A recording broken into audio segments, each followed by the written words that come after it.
Stop being caught off guard by Disney World's biggest changes and its biggest problems, because when you're on vacation, the last thing you need is one more thing to worry about.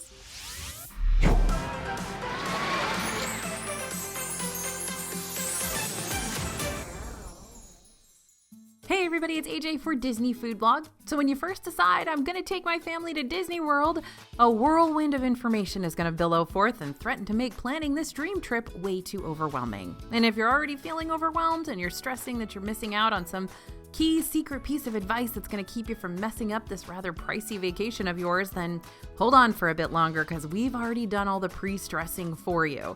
Today's video is all about making sure you can expect the unexpected during your Disney World trip, no matter how far out it may be. To help clear your travel planning headspace right from the get-go, make sure to scan the QR code you see on the screen or head to disneyfoodblog.com/disneyplans. That'll let you pick up our free Disney World travel planning worksheets that we've created just for you. It's going to help you keep everything nice, neat, and organized. All right, first thing we want to talk about that we want you to be prepared for when you go to Disney World is the hotel parking rule. The Disney World Resort parking rule has been kind of set in place, give or take, ever since the parks reopened in 2020. And I don't see it going away anytime soon. Now, this thing hasn't ever been explicitly stated necessarily, but they're definitely enforcing it more than they ever have before. Now, here's the rule I'm talking about.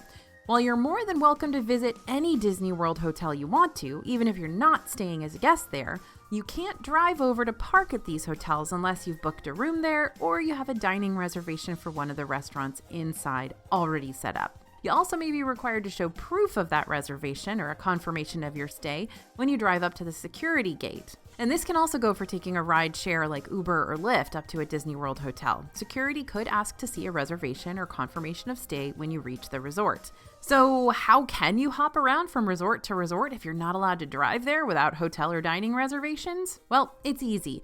You just have to take Disney's complimentary transportation services instead. Just park at one of the theme parks, or you can also park at Disney Springs, which is free, and choose any of Disney's transportation methods available over to the hotel you want to visit. Note that sometimes during very, very peak seasons like Christmas Day or high spring break, we have been told that we can't even take a bus over to the hotel we want to go to, but that's very, very rare. Most of the time you're going to be able to take the monorail, a bus, a boat over to any hotel you want to visit. Okay, second thing to be prepared for, the Skyliner has its flaws. I'm usually pretty quick to brag on how awesome the Disney Skyliner is. It's often a much faster means of getting to Hollywood Studios and Epcot than taking a bus, which is why staying at one of the Skyliner resorts can be a major perk during your trip. The Skyliner is so chill, the views are stellar, everything that everybody was worried about when they first announced it, that hasn't come to pass. However, no Disney transportation service is 100% perfect, not even the Skyliner. So if you're about to rely on these sky gondolas to take you from your hotel and back again, keep these things in mind. First, long lines still exist. If you find yourself at the Skyliner station bright and early before Epcot or Disney's Hollywood Studios opens, you may end up waiting in a much longer line than you were expecting. And the same logic applies at night. Right after the Epcot fireworks and at the end of Disney's Fantasmic show, big crowds of people pack in for the night and head straight to the Skyliner station. That being said, the lines tend to move pretty quickly either way, since the Skyliner doesn't ever actually stop moving except for a brief pause here and there. So if you see a long line, don't panic, but just don't walk up to the station expecting all your Skyliner experiences to be a walk-on. And bad weather does shut the Skyliner down. When there's lightning nearby or severe weather in the area, the Skyliner's gonna close. And good, because I do not want to get stuck up in the air in the middle of a monsoon. When this happens though, Disney will encourage guests to use their alternative bus methods instead. If you happen to be in line to use the Skyliner when it closes, cast members will arrange for a bus to come and pick you up, though this can take anywhere from 10 to 30 minutes depending on the bus schedule. So if you know weather is rolling in, maybe consider an alternative mode of transportation. And the Skyliner, it's really high up, at least on some of these journeys. And the idea of being suspended way up in the air, if it freaks you out, just don't ride the Skyliner. While the Disney Skyliner is absolutely safe to ride, some people may choose not to ride because taking a sky gondola over Orlando traffic does not sound like their idea of a good time.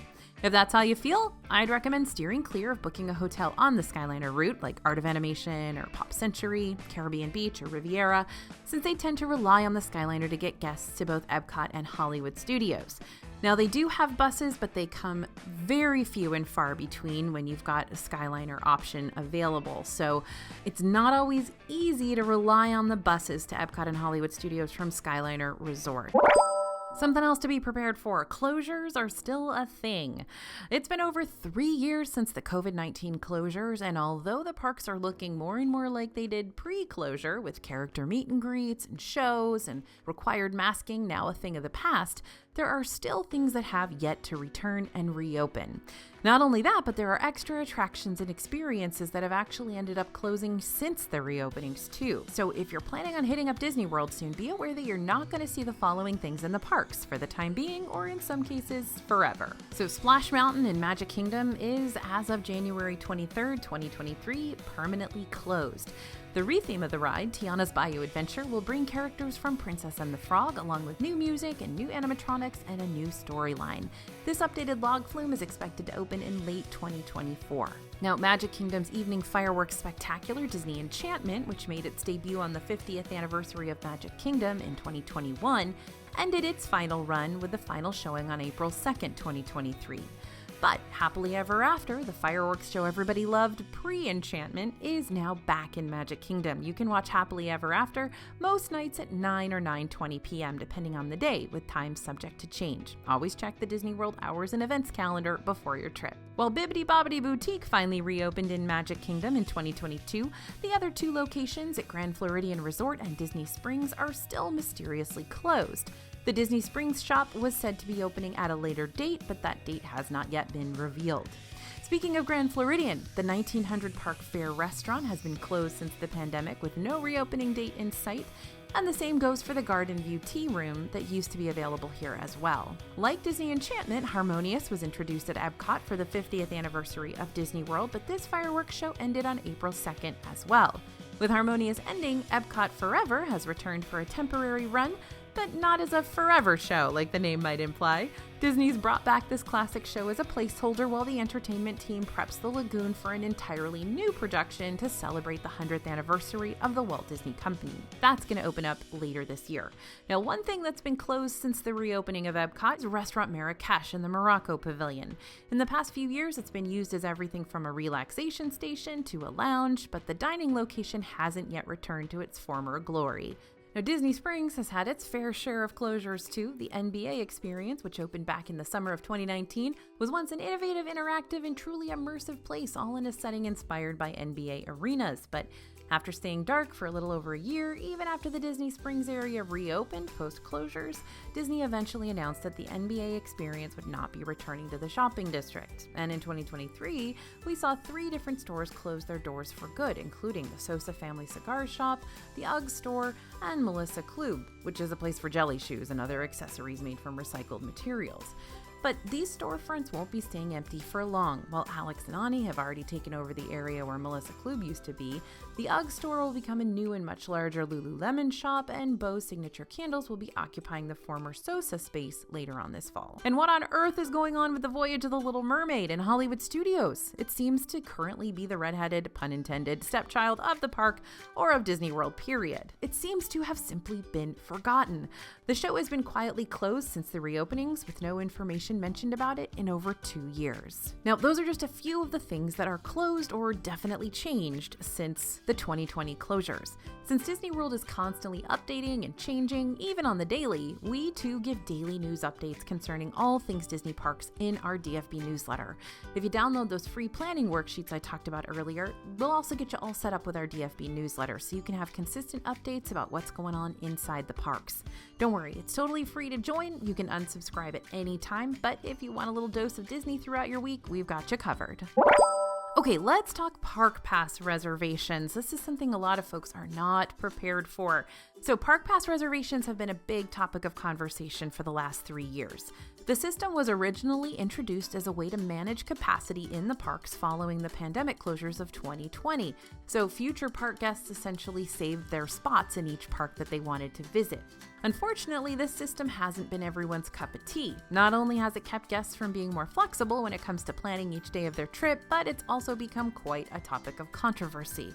We covered this major drama in depth during our Truth About Annual Passes video, so if you want to recap on all the tea, make sure to check that out next. Starting in 2024, however, things are getting all switched up. Rules on park passes will start to lift, making it easier for most guests to visit the parks without having to call dibs every single time.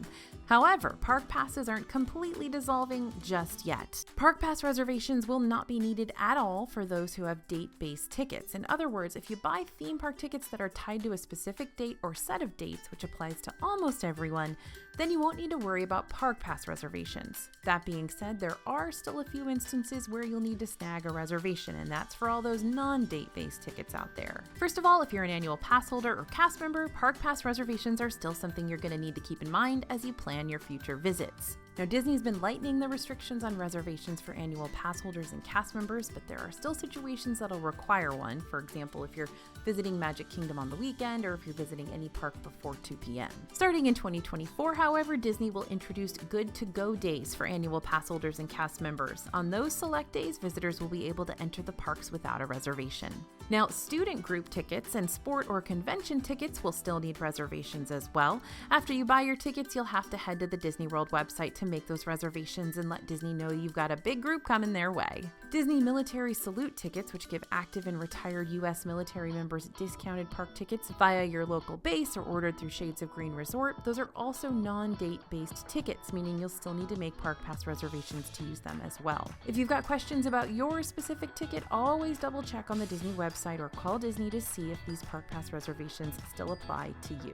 Otherwise, all other regular day guests who have date-based tickets won't have to worry about the park passes starting on January 9th. But that means you still need to make park passes for the remainder of 2023, so don't forget about those. After you purchase your tickets, Disney will walk you through park pass reservation procedures, which only takes a few extra seconds, I promise, but you can still check and make sure park passes are available for the days you're wanting to visit before you purchase your tickets on the Disney World reservation calendar online. Something else to be prepared for in Disney World is that some restaurants are better off skipped. Even some of our favorite Disney World restaurants aren't always going to be restaurants we 100% recommend all the time. For example, restaurants with prefix menus like California Grill at Disney's Contemporary Resort and Space 220 in Epcot, they're going to force you to pay for multiple courses at a set price point. So even if you were just wanting to order one entree and one entree only, each person in your group will still have to pay for their choice of appetizer, entree, and dessert, which is going to cost a pretty penny.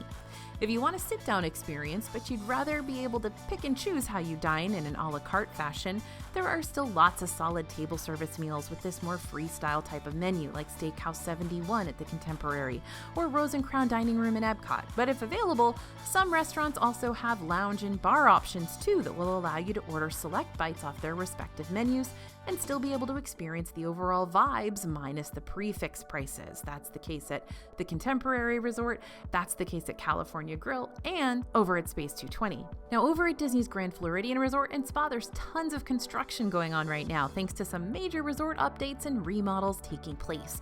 So your once peaceful lunch over at Grand Floridian Cafe or Gasparilla Island Grill might be interrupted by the sights and sounds of drills and electric saws. That being said, construction tends to only happen during those work hours, so toward the end of the day, you should still be able to experience a rather quiet dinner for both of these spots, but your outside view is still going to be pretty torn up. And then there are the rather inconsistent yet still pricey table service restaurants like Coral Reef at Epcot and Tony's Town Square at Magic Kingdom.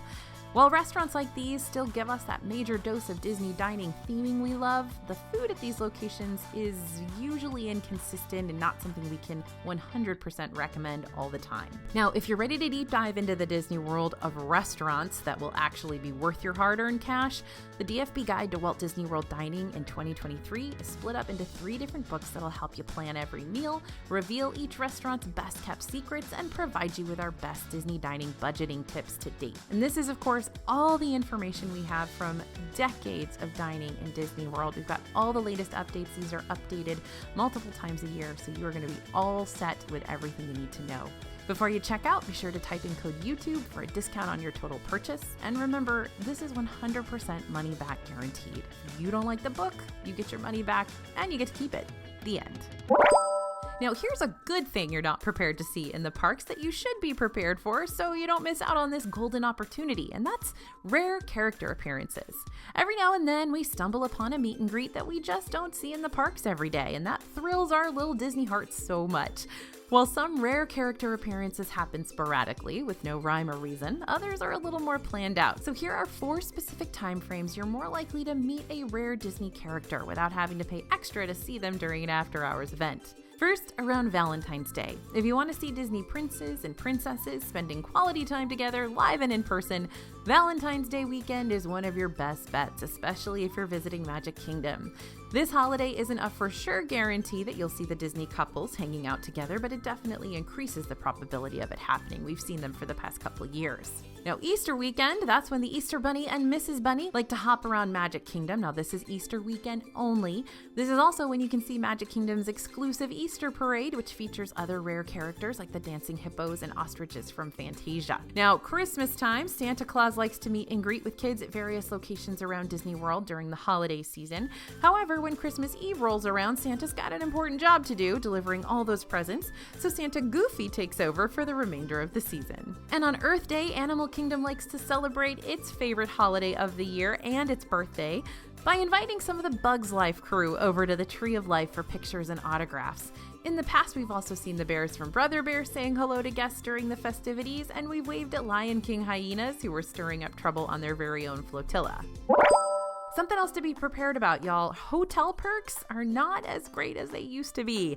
It's not just several park attractions and restaurants that we've been missing. It's also several of the Disney World hotel perks that used to make staying at their hotels much better.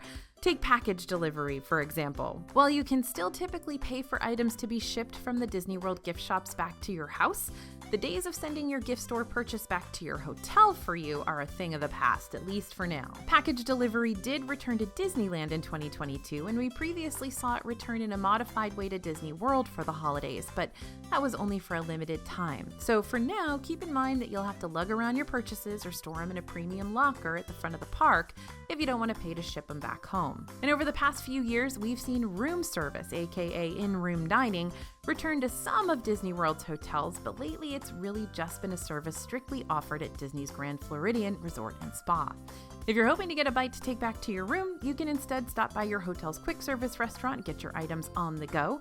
If you're using mobile order, you may even be able to note that you just want your items packaged to go, so they'll already be prepped for you to just take up to your room. You can also see if any of the table service restaurants in the hotel offer mobile order to-go options. This isn't available for all resort restaurants, but you'll be able to find which ones do offer this option in the same place you're able to make your standard quick service mobile orders on the My Disney Experience app. Extra Magic Hours also haven't returned to Disney World's hotels, at least not in the sense we knew before COVID. Previously, Extra Magic Hours was a perk offered to all Disney World hotel guests. It was available at a limited number, maybe 1 or 2 or 3 parks per day depending on the schedule, and hotel guests could enter a park early and or stay in a park late. Now there are some extra hours benefits for Disney World hotel guests, but they're not quite the same as they used to be. The current system in place features 2 different perks: early theme park entry and extended evening hours.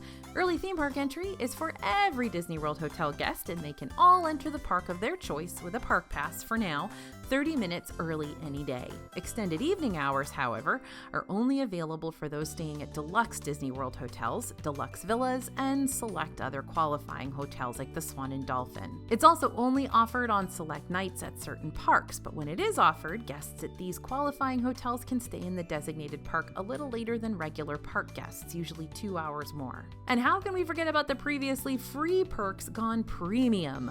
Once upon a time, you could catch a ride from the Orlando International Airport over to your Disney World Resort and back again thanks to the complimentary Disney Magical Express.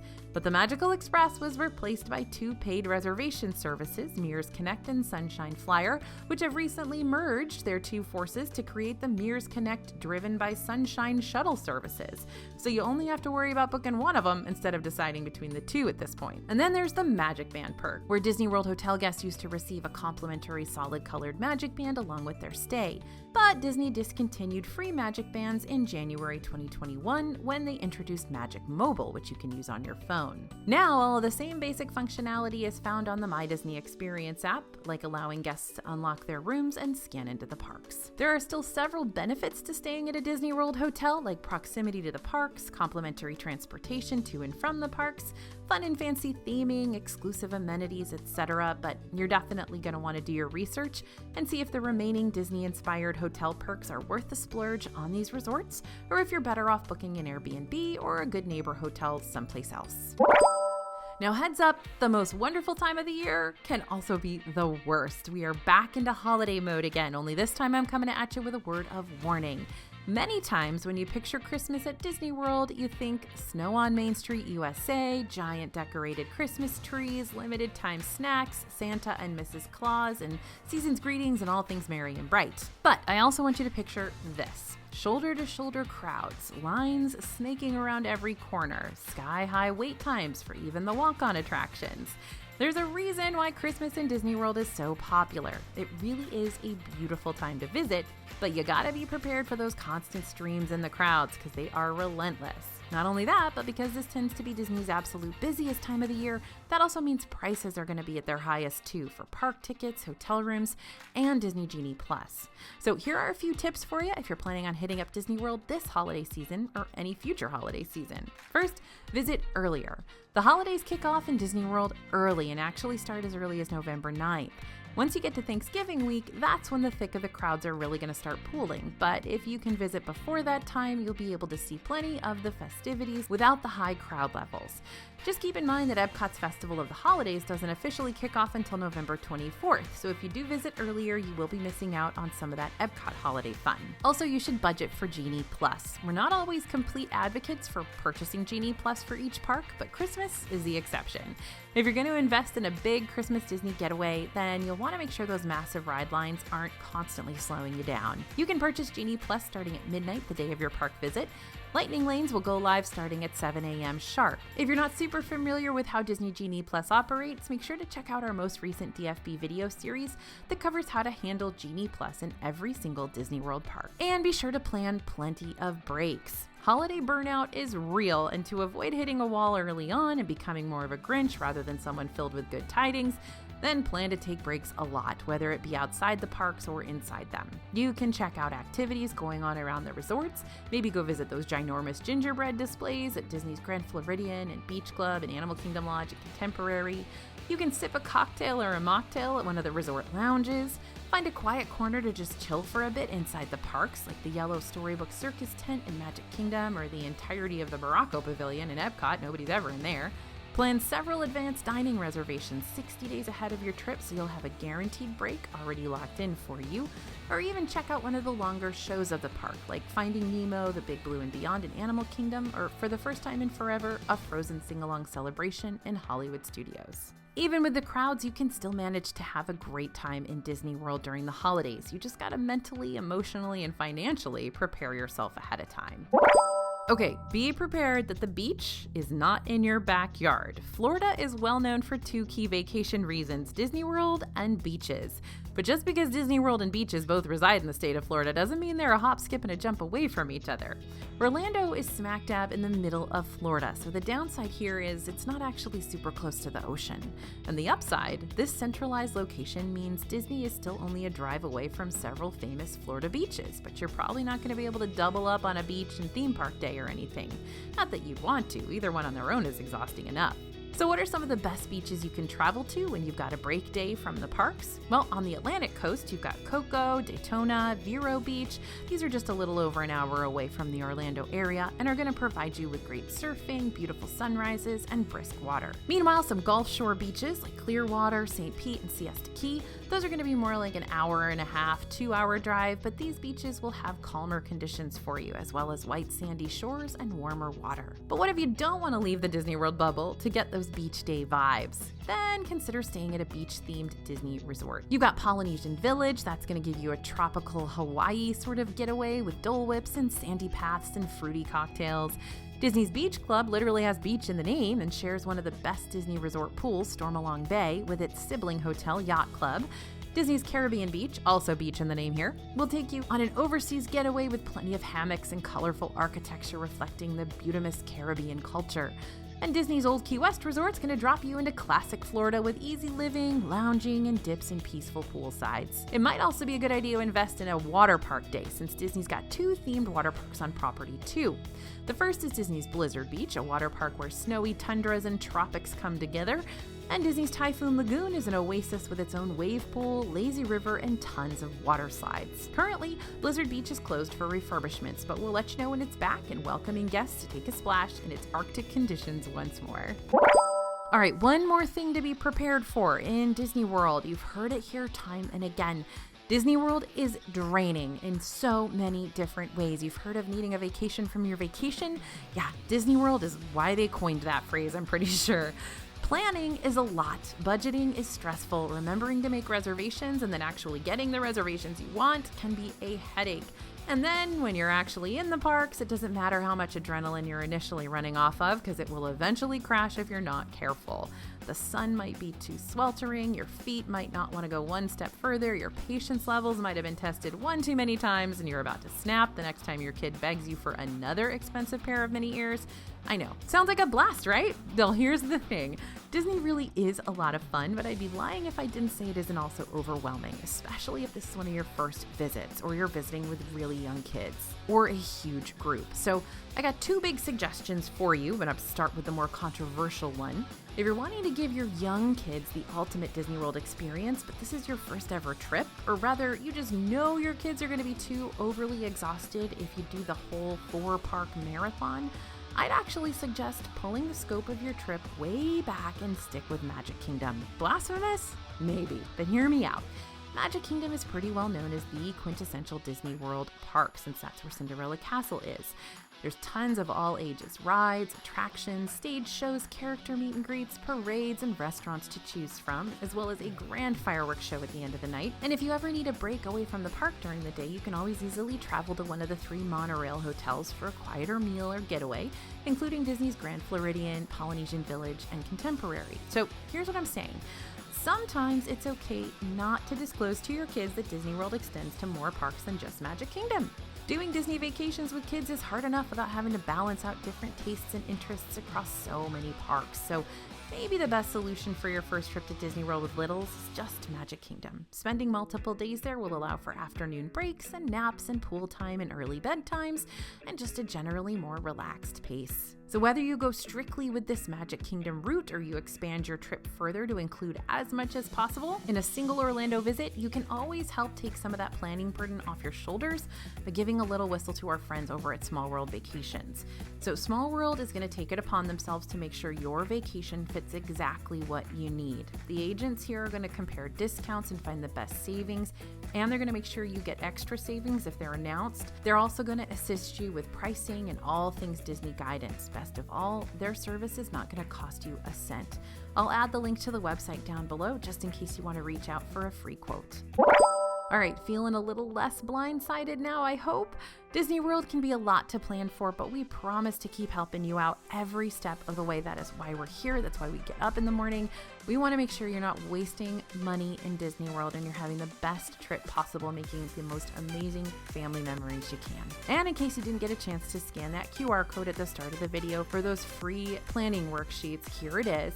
And you can also head to disneyfoodblog.com/DisneyPlans for your very own and very free digital Disney World worksheets. Thanks for listening, everyone. Thanks for watching. As always, this is AJ for Disney Food Blog, and we'll see you real soon.